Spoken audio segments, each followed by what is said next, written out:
একদম সহজ, সোজা দাগ দিবেন। এখান থেকেও একটু বাড়তি রেখে সেম করবেন।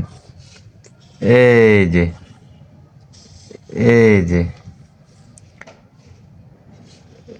এই যে, এখান থেকে এখানে দিবেন, একটু মিশাই দিবেন। দেখেন একটা টিনের চালা তৈরি হলো।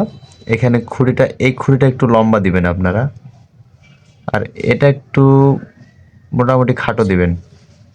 আর এটাও কিন্তু একটু আপনার কোণাটা রেখে এখান থেকে টানবেন, এই তো।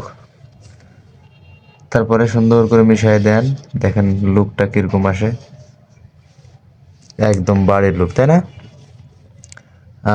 এখানে আমি দরজা দিব, আর এখানে একটা মনে করেন জানালা আছে। এই তো হলো মোটামুটি বাড়ির লুক।